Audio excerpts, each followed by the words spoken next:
Balikan natin ang ating mga karambulista at ang programa Karambola sa DWIZ.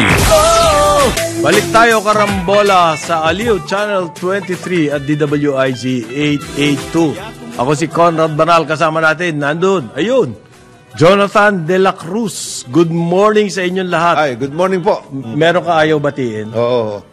Wala. Wala sa ngayon. Sa ngayon, lahat binabati natin silang lahat. Oo, kasi lahat po kayo. So hindi. lahat na may birthday February 23, 2024. Yan. Bukas, kailan ba yung EDSA? Ngayon, nag-umpisa dapat nung 21 Hindi masyadong na paghahalata. Pero ang may mga nagsasabi na baka naman daw sa 25 may mga activities. Ang spokesperson po ng Liberal Party, ito kasi Liberal Party yung tumatayo na parang nangunguna dyan sa EDSA celebration. Yes. Ang spokesperson nila ngayon, si dating senator, hindi naman ex-convict, hindi naman convicted to no? Nakulong lang. Detained. Ex-detainee. Yes. Hindi ex-convict. Ex-senator, ex-detainee, Laila de Lima.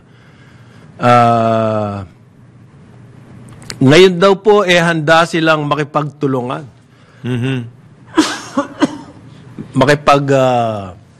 Magtrabaho. Alongside the Marcos administration. Ayos Kung daw yung mga programa ngayon,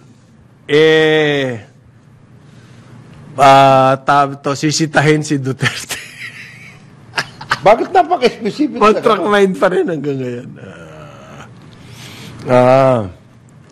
Kasi daw, yung war on drugs killed thousands upon thousands of poor. Yan po ang sabi nila. Kaya sila makikipagtulungan kay Marcos. Ibig sabihin nila, ang kanila pong cooperation with the Marcos government is an anti-Duterte cooperation. Is an anti-Duterte. Kapag anti-Duterte, yung mga gagawin ng Marcos, sama kami dyan. Sama kami dyan. Anong klaseng cooperation yan? Bakit ganon? Bakit napaka-focus sa isang tao o isang activity? Bakit hindi para sa bayan? Bakit parang negative na negative? Para sa bayan ba yun? Yung ganon na pakikipagtulungan. Maganda sana kung makikipagtulungan kami sa administrasyon, maski nakalaban namin sa politika. Napapalakasin namin ang production ng palay, ng bigas. Mag-aayos. Yan daw pong pagbabalik ni President Rodrigo Roa Duterte. Sabi to ni ex-senator, ex-detainee Laila de Lima.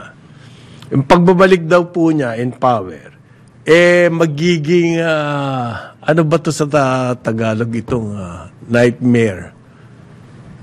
Magiging nightmare. Masamang panaginip. Kumbaga, parang magiging yan? Delubyo. Nightmare daw po para sa bayan. Bakit ganun sila magsalita? Ito ba celebration natin ng people power? Liberal Party spokesperson to ito na ba? We're down to this? Although nagsasalita po yung mga apo ni dating Pangulong Corazon Aquino, na sinasabi niya na dyan pa rin daw yung people power. Okay. Yung people power, that's one magandang packaging po yan. Doon sa nangyaring kudeta. No, ginawang people power lang. Pero it was a military uprising. Yan po ang analysis. Ganyan kasi, lumalabas. Pag detach ka na doon sa event, makikita mo na. Ano talagang nangyari? Nangyari. Noon nandun tayo noon. Iba. Tingin natin tayo. Tayo nagdala. Nagdala. Pero ngayon po, mga historians, kung tignan yan ngayon, iba. Sa Israel, yan nangyayari ngayon sa Israel. Yan. 10 years from now, when people are detached, the analysts and everything, maaaring maging iba ang pananaw ng mundo dyan Oo. Ganyan po ang events ng history. Ganyan din yung so-called people power. Yung people power kasi, that's another way to say it was a coup d'etat. And then, ano yan one way or the other, yan ang nagagamit na pagdating sa regime change. Regime change. Di ba ganun din ang uprising, tapos nagkakaroon ng regime change? People power, kasi maraming nagpunta sa EDSA. Ang pinoproteksyonan doon, si Ramos at si saka si Enrile. JPE. Si JPE. Hindi ho ganun ang revolusyon. Malayo yun. People power. Well, anyway, ang si Marcos daw, at saka si First Lady, ayaw na lang nilang pansinin to si Pastor. Kibuloy. Kasi Ayun sinabi ni Pastor. na 2 million daw yung reward para papatay siya. May statement si na Presidente tungkol kay Pastor. Sabi po niya, wala naman siya sinabi. Basta nag-post lang siya sa online at kumbaga ignored. Okay. Yung mga rants po ni Kibuloy. And anyway, ang usapan dyan kung pupunta pa siya sa Senado o sa House, hearing ng House at saka ng Senate. Nalungkot ako doon sa mga followers ni Pastor Kibuloy.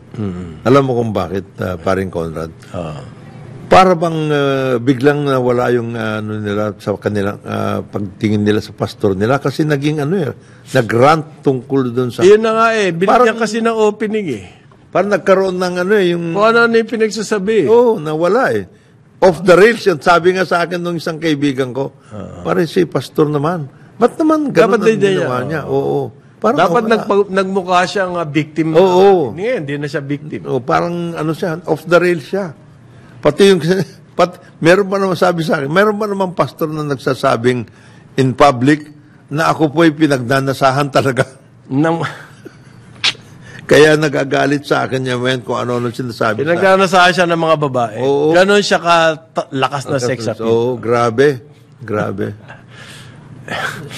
Ang problema kasi, totoo naman yung kaso niya sa Amerika Huling-huli sa akto yun na may mga baril at cash. Alam mo doon sa kanya aeroplano, private airplane. Hindi ho pwedeng sabihin gawa-gawa yun dahil huli sa akto yun. Nahuli yun kung tawagin nila sa batas sa mga lawyers, en flagrante delicto. Caught in the act. Alam mo pa rin, Conrad, ipapadala ko to sa'yo. Okay. May nagbigay sa akin na the story of Apollo Kibuloy. Ang nagsasalita, yung American pastor na kung saan yung tinatawag nilang siya ang naging mentor nitong ni si Pastor Kibuloy. Ang final statement niya dito sa parang maliit na documentary. Ang final statement niya doon sa flock, nagsasalita siya sa flock niya. Okay. Sinasabi niya na pastor ganito ganito nangyari. Let us all pray for him because the devil has already entered. It got to his head. Parang ganun Ako nalulungkot talaga. Lungkot ko dito sa nangyaring to. Kumbaga, Kasi as a person, si Pastor Kibuloy, by the way, nakilala ko na rin to Mabait, parang napakabait na tao. Totoo naman may karisma siya. Gracioso. Kaya nga, hindi ka naman pwede maging pastor kung wala kang ganun di ba? Paano mo mapapaniwala yung mga tao? Ngayon, dahil dito sa rantings niya, nagproblema na tuloy. Well, it got to his head.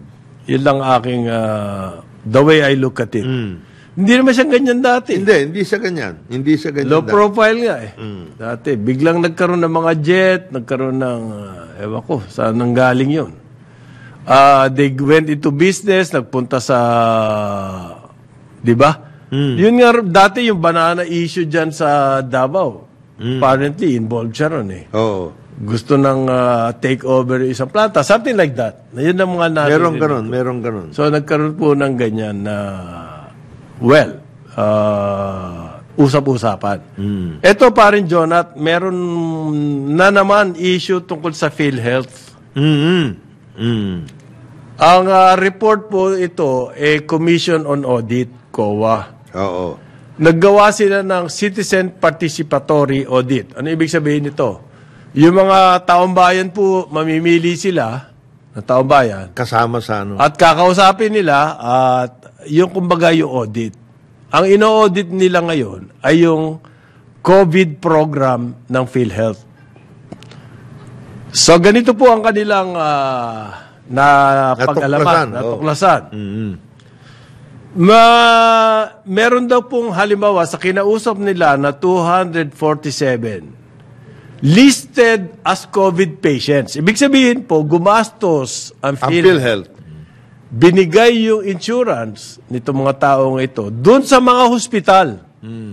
Yung mga hospital po niyan sa Metro Manila at sa Rizal Province. Nag-claim sila na itong mga pasyente to ay COVID patients. Yes.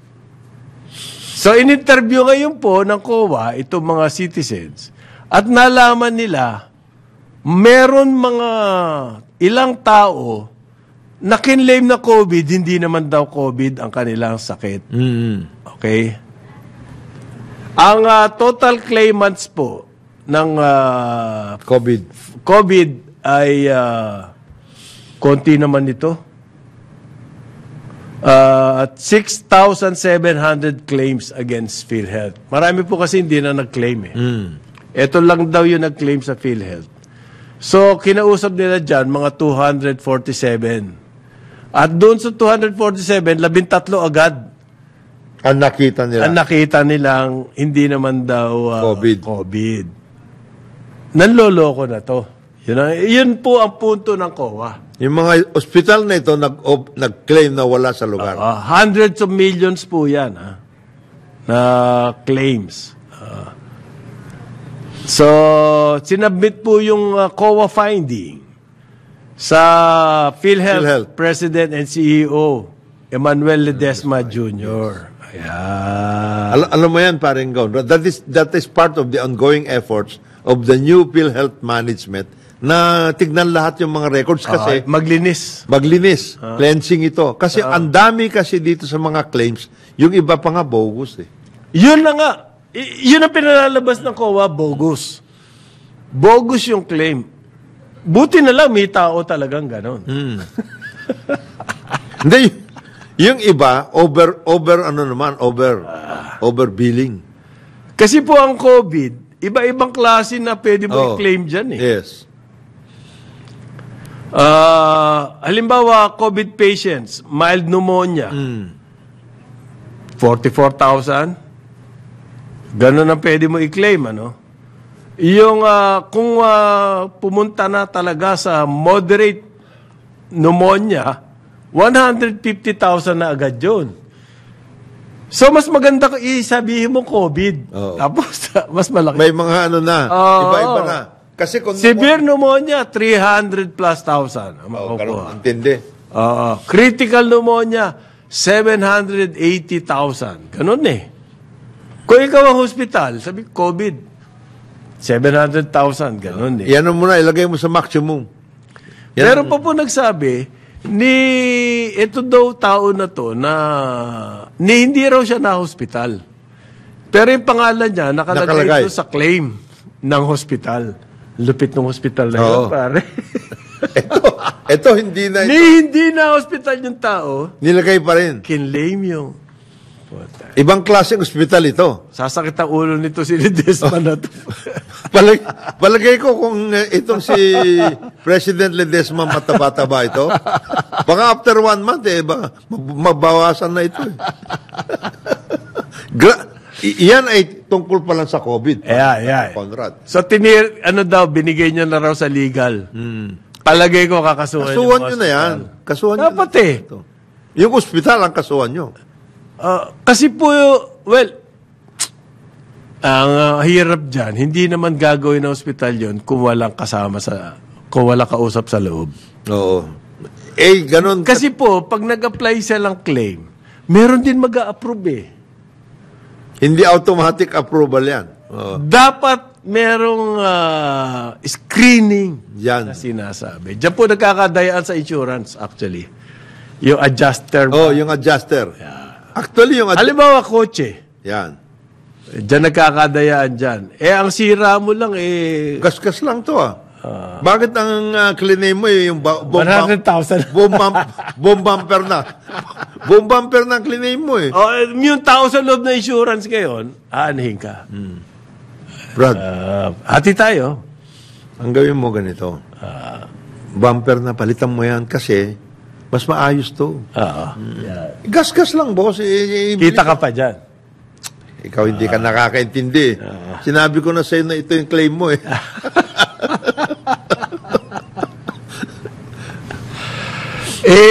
Babalikan daw po, i-review yan ng PhilHealth at binigay na sa legal department. Hindi ba at one point in time natanda mo pa rin, Conrad, na pag-uusapan natin, may mga ospital na natatayo on the basis of PhilHealth. Paano?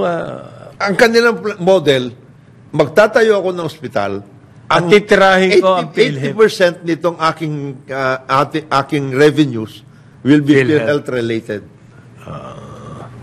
Kasi ito, I think it's just the tip of the iceberg. Tip of the ice cream to. Tip of the ice cream na to.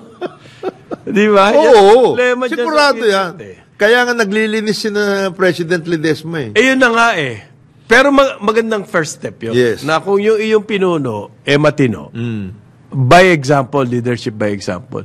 Ang problema ho, yung mga medyo mga, na yan, talaga na inanay na Di ba at one point in time, meron tayong inilabas, mayroon na audit pa ng panahon ni President Duterte, di ba? Kaya nga nagpalitan dyan ng mga presidente.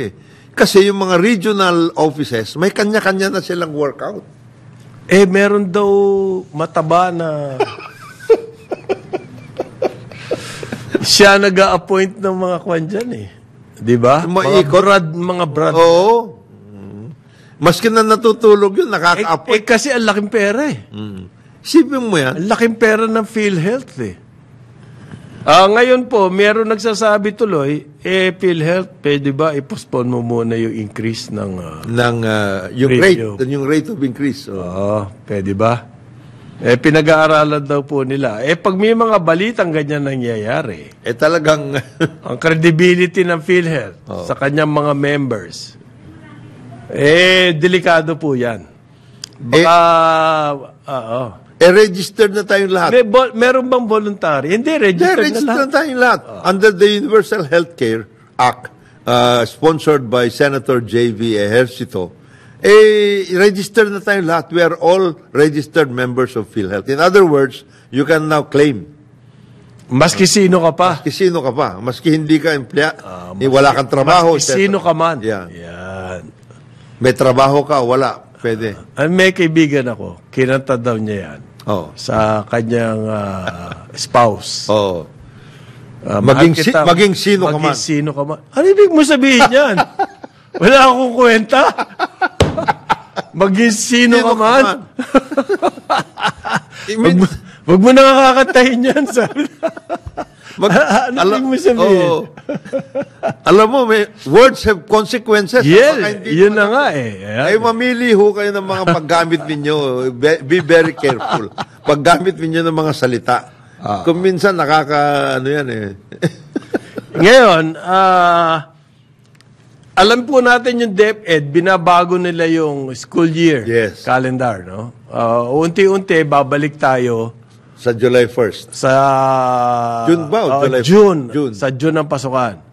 So, ngayon school year na 2023 to 2024. Baaga po nilang patatapusin. May 31st. Para makapaganda. Para ang pasukan ng susunod ay July. Yes. July 29. Hindi August.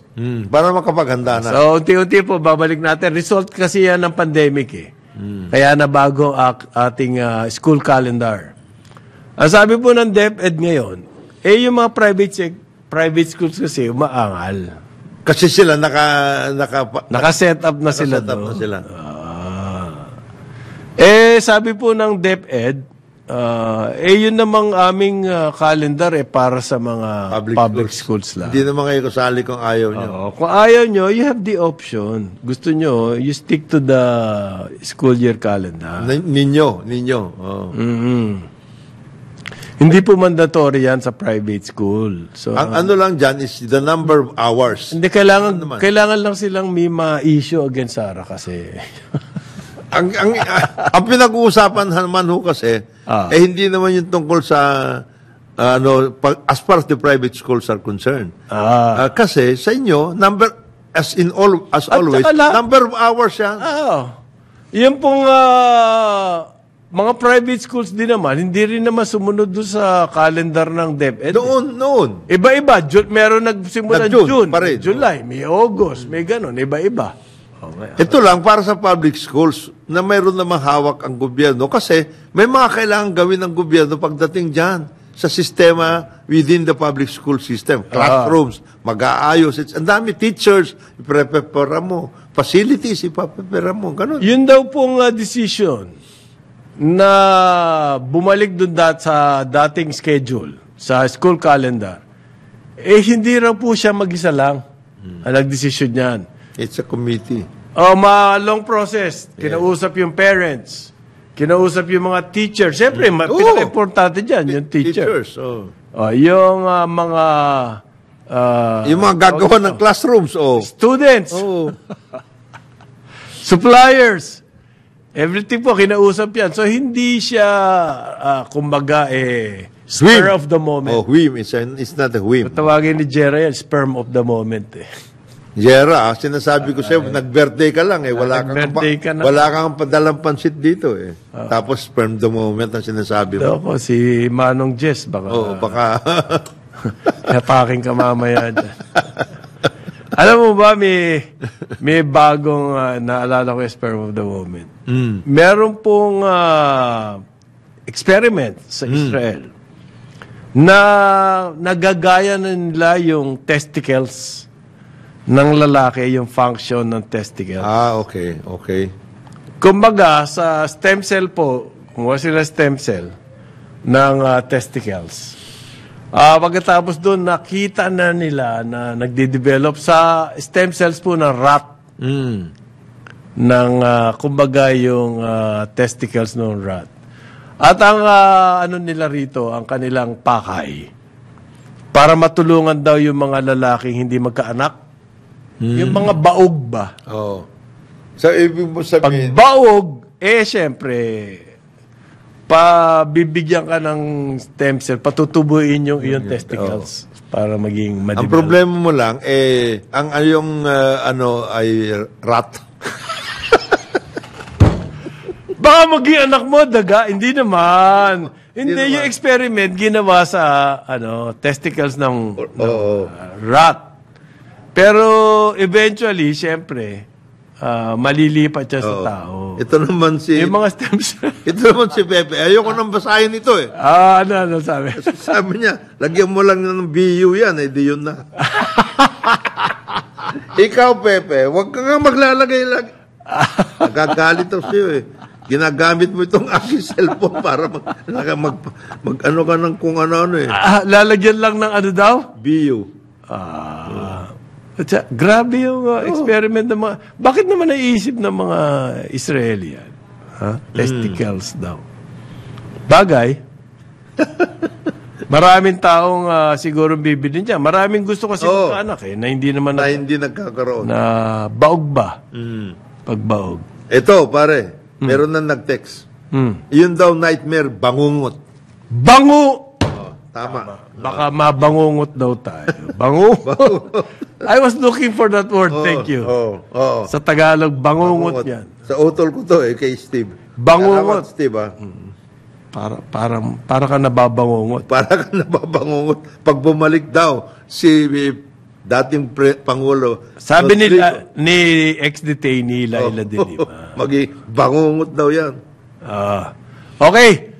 Babalik ang karambola sa Aliw, Channel 23 at DWIZ 882, 9:30 ng umaga. Balikan natin ang ating mga karambulista at ang programa Karambol sa DWIZ. Kamola sa Aliw, Channel 23 at DWIZ 882. Kasama pa rin natin Jonathan De La Cruz. Ako si Conrad Banal. Yung mga nagtatanong tungkol doon sa experiment sa Israel. Oo. Yung artificial testicles. Nagaling Sa daga lang to, daga. sa rat lang ginawa. Hindi sa tao. Hindi pa sa tao. Tao yan, wala pa yan. Yung kinuha nila doon sa daga at nakita nila Na pwedeng paramihin. na merong tumubong mga organoids. Pwedeng paramihin. Ginawa na rin niya sa brain, sa kidney, sa intestines. Iba-ibang organs. Iba-ibang organs. Ngayon, artificial testicles. Pero ang nakita po nila, hindi pa daw makapag-gawa ng sperm. Yan po ang report. Pero good news siguro to do sa mga kalalakihan na gusto magkaanak na hindi magkaanak. Darating ang araw, pwede na kayong kumuha ng artificial testicles. Hindi nyo na kailangan. May nagsasabi rito, bakit testicles ang ini-experiment? Why not the real real thing one? daw? Yan ang mas insecurity daw ng mga lalaki. The real thing. The real Gusto thing. nilang, Alam nyo na. gusto nilang, ma-improve ang kanilang... Kung yan maayos, hindi nyo na kailangan samahan ng inyong misis sa ubando.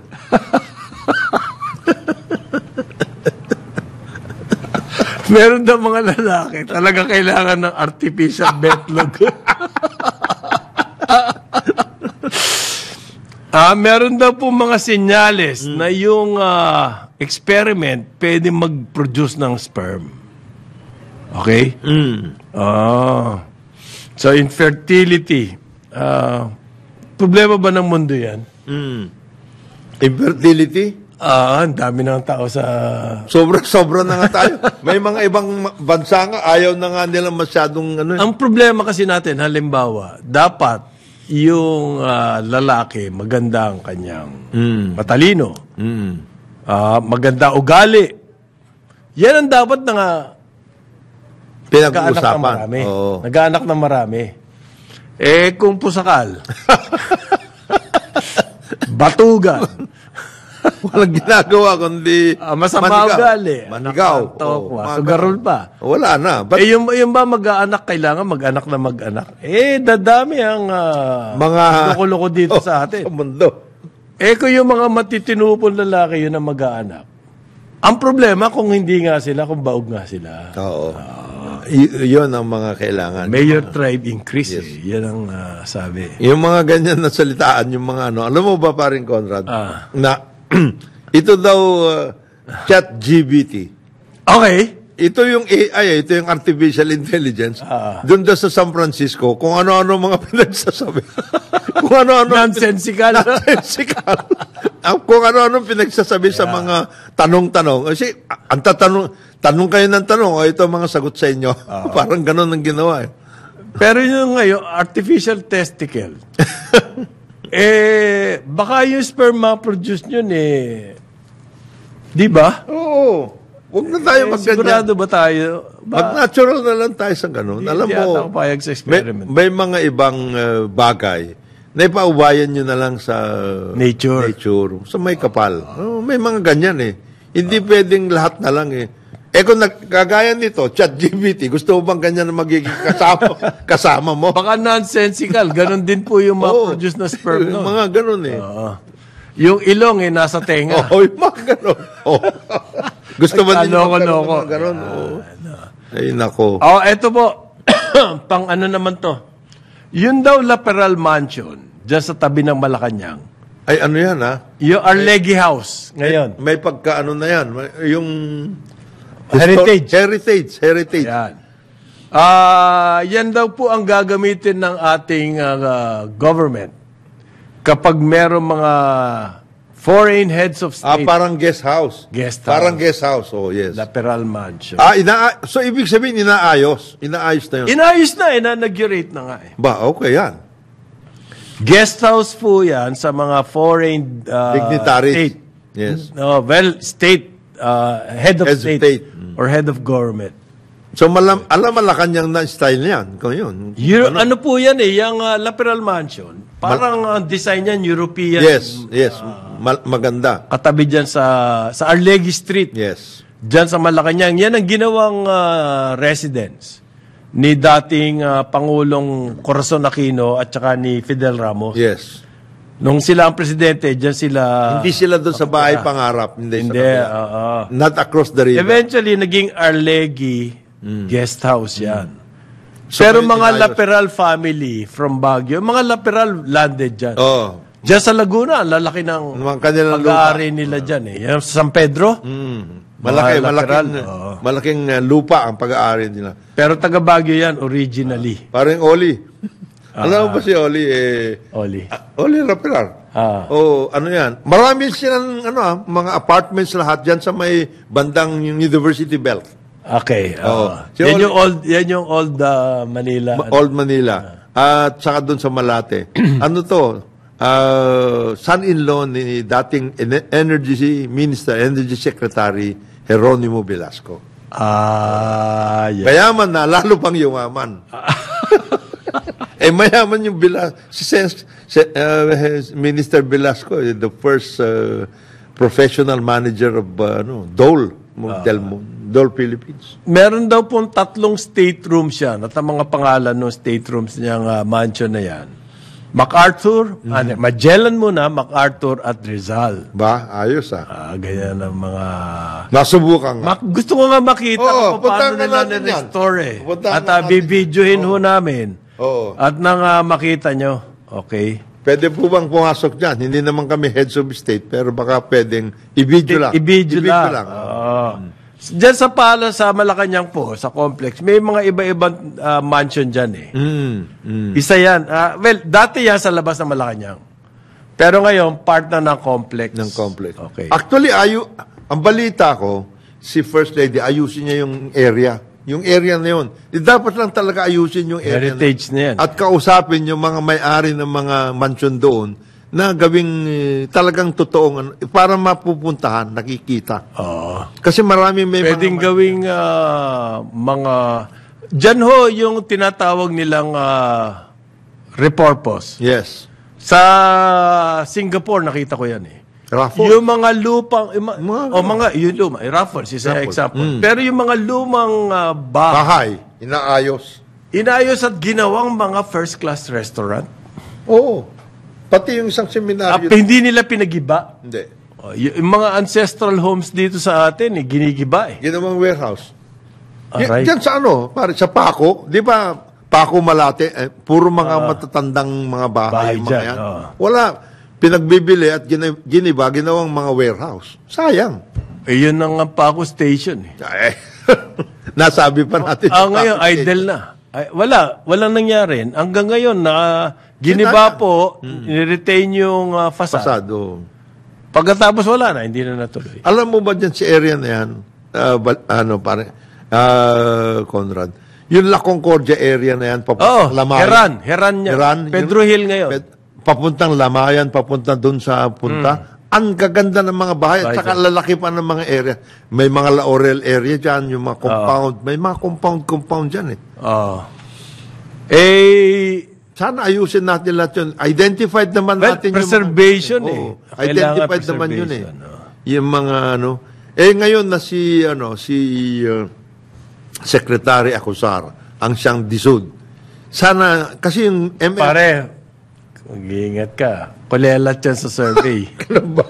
Hindi kasi Kulelat yan sa survey. kasi siyang bumili yung grupo nila, bumili ng MLQU eh. Hindi mo Okay, sa Quiapo. San Sebastian Area. area. Quiapo. Sana ma-preserve nila yung area na yun kasi yung area na yun, ang dami rin mga ancestral. Yung area ganda na yun. niyan. Maganda yung area na yun.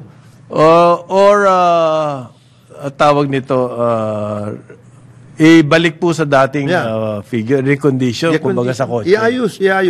Kasi nandun dyan, Restore. Kasi yung, halimbawa yung San Sebastian Church, yung area na yun, magandang Metal area. yun Oo. Metal yun sa Sebastian. Wala po kinalaman niya doon sa testicle sa Israel. Bakit nyo ba singit kayo na singit dyan sa testicle sa... At saka, hindi po Di ba? si Jim ang ginawang experiment doon. Anong ibig niyo sabihin? Yung kanya testicle lang. Ang kulit nyo Ano ba kayo? Walang kinalaman yan. Steel nga ito eh. San Sebastian steel. Ito po.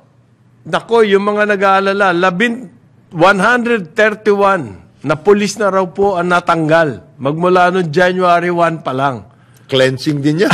Ayon sa PNP. Ba? Grabe, 131. Cleansing yan. Cleansing din sila. January 1 to Valentine's Day. So, ilang araw lang yun? 45 days. 131 po ang natanggal. Iba-iba daw ang kasalanan. Pero karamihan daw dyan, AWOL, absent without official leave. Yan po ang sinabi ni babae ang spokesperson ngayon. Colonel Fajardo. Jean Fajardo, Colonel Jean Fajardo. Meron daw po talagang hindi naman high profile, pero may ginagawa daw cleansing program dyan sa PNP, which is well and good. Yan ang maganda yung mga hindi mo na binabander yan. Disud? Hindi mo na kailangan magkaroon pa kayo Ano yan, Pasig? Low profile lang. Low profile. Okay na yan. Low profile na may nangyayari. Ganun na lang po. Pag nag-announce sila, ito, 131 na tinanggal namin. May nangyari na. Kaysa yung, we're monitoring the police.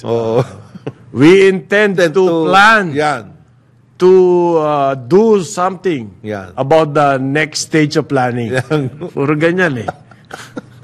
Meron daw po mga pulis, ang mga kaso, robbery. Meron. Ako po. May nangyari. Yan, tinira tila. Hindi lang dismiss from the service yan. Kaso ay nabutan.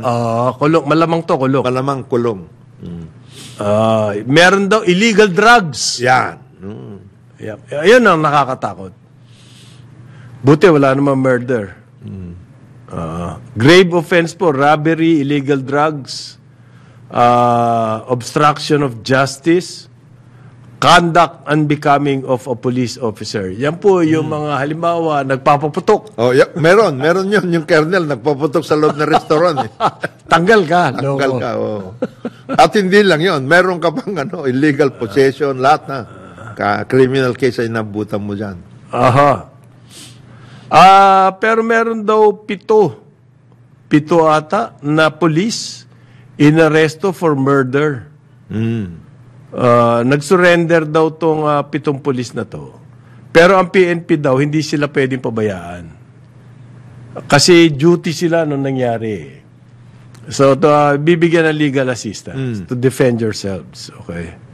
Yung 2 suspect na NPA daw, sa Rodriguez dyan sa Rizal, dinimanda itong 7 pulis nito for murder. So, bibigyan daw ng legal assistance yan. Yan ang update natin sa police. Mga pulis. Alam mo, Yung parang Conrad, yung mga nasa armed forces at saka sa police, sana mabigyan sila ng parang defense fund. Lalo na yung mga in line of duty. Kasi minsan, ang kalaban nila dyan, well-organized? Well-organized itong mga ito at lahat. Pagkatapos, mababara na yung kanilang retirement, lahat promotion, retirement yun. Ang hirap. May kakilala ko, professor sa UP. Ilang taon na siyang, inimbentohan ng kaso. Yung gano'n. Ngayon, yung kaso, dismissed, pero nag-motion for recon, para madali yung motion recon. May edad na siya. Hindi niya pa makuha-kuha yung pension niya. Ganun. Hanggang ngayon. Yan ang malaking talaga pag ginawaan ka ng problemang gano'n. Pinato, aabutan ka. Nakaaway ka. Kawawa din yung mga men in uniform. Ginagawa lang naman nila yung kanilang trabaho. Yan, hindi ka papatulugin yan, hindi ka pasweldoin, yung pension mo hindi makukuha, mga ganun Ngayon, ito pa, isa pang report ng PNP. Mahigit sa 130 na raw po na online scammers ang naaresto. Ayan, yung mga ganyan. Hindi po nila sinabing may plano kami. Arrestuin may kayo. campaign. Minamatyagan namin kayo. Result na po ang nire-report nitong pulis. Hindi yung minamatyagan kayo. Minomonitor At hindi kayo. pa nambobola ng figures. Very specific. 130 na nahuli. Okay. Hindi naman nila sinabi, 130 na, minaman-manan namin. Ayan, kumbaga, yung sa DTI, parang ganun. 14 billion. 14 billion na ang nagparehistro. Pero magkano na pumasok? Yan. Ito, totoong nahuli na. Arestado po. In the past 2 years, 130. Pero kulang pa yan. Kulang talaga. PNP, mas marami pa po. Kailangan mas ang cyber unit nyo. Palakasin. Yes, Palakasin. yes. Importante yung palakasin. Alam mo yung cyber security, napaka-importante Ang ngayon. problema kasi nila rito, kailangan dumaan ka sa korte. Ayun. Yung warrant of arrest, paano mahuhulihin yan? Ang hirap pong patunayan ng cybercrime ng online scam. Yun lang nag-i-eavesdrop ka sa telepono at yari ka na eh. Pwede kang tirahin. Wiretapping. Wiretapping. Kaya lang daw po nila nahuli to, nagpanggap ang pulis na Sasama maging biktima. maging biktima. Nahuli nila sa entrapment. Yung pa man, bago ka pa makapag-entrapment, kailangan mo ng permission ng court. Di ba? May ganyan yan. May ganyan yan, So, at ito pa, kasi inutusan po yung police ni Marcos ng presidente. Do something about the cybercrime. Kasi hindi po naging effective yung registration ng SIM card. Ay, nako, yun ang isa sa mga nangyari na naabala lang tayo ron. Kasi nga, yung sarili racket, nanggagaling doon sa mga telco. Sa loob mismo, sa loob. Paano nakakuha ng mga SIM card yung mga... Naka-register nga sila bago nagkaroon ng deadline. Ayun. Pina-extend yung deadline. Kasi. Yung mga loko, naka-register bago mag-deadline. At mabago-bago na yung scam dyan. Iba. Meron akong recently natanggap na, how are you? Kaibigan ko from the US. Senior na tayo. Hindi, English Nakuputang. Sabi, we're already senior. Have you heard of this ganyan program? Sabi ko, no. Do you want to top it? Bibigyan ka daw ng pera. Nako, yun. $10,000, mga ganun. Patahi. Binigay sa akin yung link. Naku, pag pinasok ko yung link na yun, patay ka na. Yari ka na. Yan. Kahapon, yung isang leader natin sa Region 2, dumating sa akin, sabi niya, sir, tulungan niyo ako kasi kailangan ko makuha na yun na naibigay ko na pera doon, nanalo na daw ako, etc. Ganun. Sino nagsasabi sa iyo niyan na ganito? Ganito, may kausap ako ngayon. Kailangan ko daw makuha na at lahat. Sino ba yung kanino mo daw ba kukunin yan? Kay Carlos Dominguez. Ha?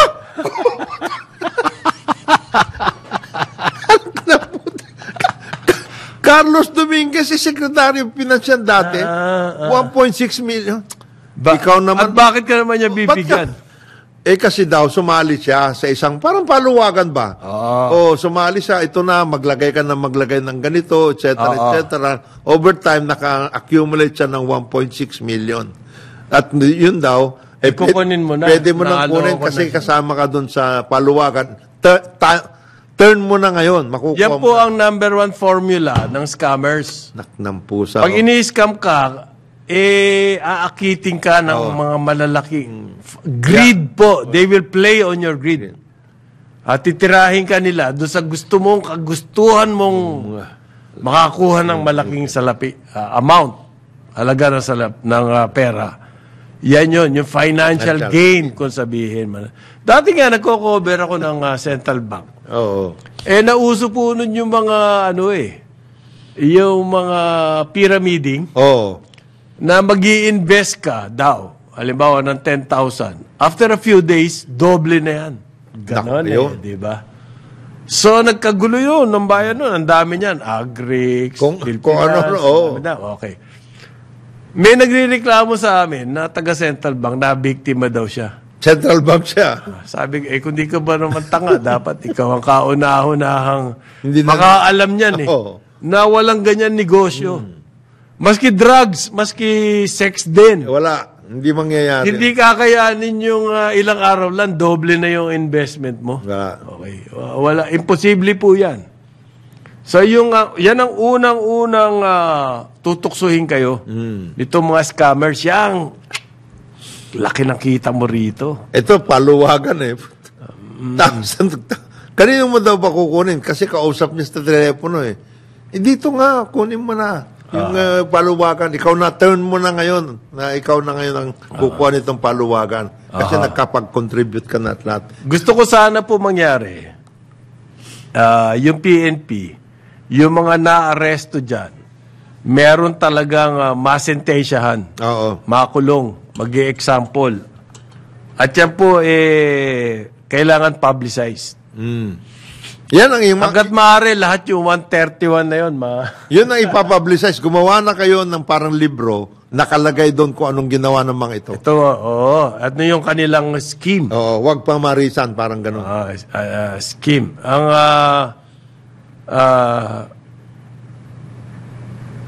entrapment daw,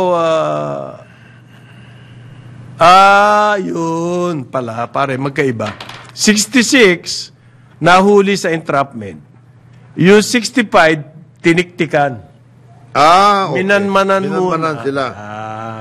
Grabe pala ang police work nito para mahuli itong mga scammers na to.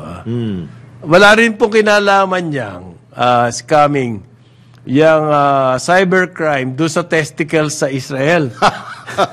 Wag niyo na isisingit yun. Oo, ito. Na, Kayo naman eh. Wag na. Wag na ninyong... ito na lang. Pakibati. Ito, hindi na to tungkol sa testicle. Hindi, okay. 30th anniversary ng Napico, February 25, 2024. Napico, Barangay Manggahan, Pasig City. From Wasalak, ano ba itong? From Wasalak Group, Napico, Pasig City.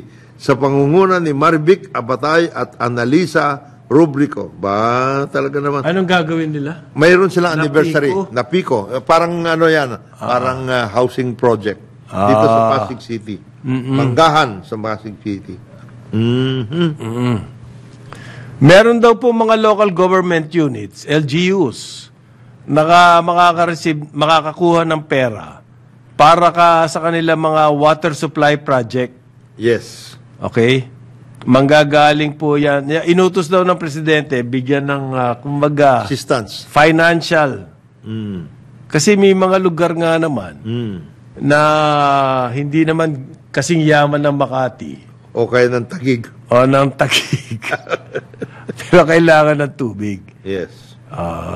Announcement po yan ng DILG. DILG. 75 local government units. Sino-sino kaya yun? Sana Alamin nyo po kung sino kayo. Kung Huwag sino- naman yung mga, huwag nyo na hong i-assist yung mga na-take over na o kinakalikot na ng Prime Water. Tapos na yan. Tapos na yun. Hindi na nila kailangan. Baka nga prime water daw. Kung mananalo din doon sa water rights. Marami din daw na areas na Nandun na sila, nakatutok na sila. na yung prime water. Sa bulk water. Supply. Yan yung bagong programa ng DENR. Kumbaga po, ibebenta yung supply ng tubig. may water rights. Paano mo masasabi ang isang tao, siya lang ang may karapatan over the water? Universal, ano po yan, tubig eh. Universal rights. Everybody owns it. Maski taga Amerika ka, pag pumunta ka rito sa Pilipinas, doon sa ilog, pwede ka uminom doon sa ilog. Hindi mo pwede sabihin, oy, amin yan ha. Pilipinas lang yan ha. Hindi. Hindi, ito namang water. Bawat tao may karapatan sa tubig eh. So bakit Hindi, pwede bigyan rin, ng water rights? Hindi ho, yung aming gagawin na water rights ay para ho malinis ang pagano sa distribution bibigay namin sa mga bahay-bahay. Pwede naman ho kayong uminom doon sa tubig, bahala na lang kayo. May Diyan sa ilog. May bayad. Laki ng bayad nga eh. Yun ang problema natin. I-auction. Ngayon, yung ibibigay daw na water supply na tulong. Yung funding. Yung funding. Para sa El Nino yan. Naku. Paano mo pipiliin kung sino-sino yun? Yan ang iniisip ko ngayon. Yan magkakatalong. Kaya hindi pa masabi-sabi kung sino-sino yung mga yun. Siguro yung mga LGU nagdadasal na yan. Sana dito. po makasama kami. Kami yan sa El Nino. Tigang na ho kami. Kailangan na namin ng artificial testicles. Susunod na ang programang Ronda Pilipinas kasama si Judith Estrada Larino. Ako si Conrad Banal. Sama natin si Jonathan De La Cruz. Magkita-kita ulit tayo sa Lunes. Karambola. Sumainyo ang programang Karambola sa DWIZ. Hanggang sa muli, tayo'y magbabalik upang ihatid ang pagtalakay sa iba't ibang mga issue dito pa rin sa programang Karambola sa DWIZ.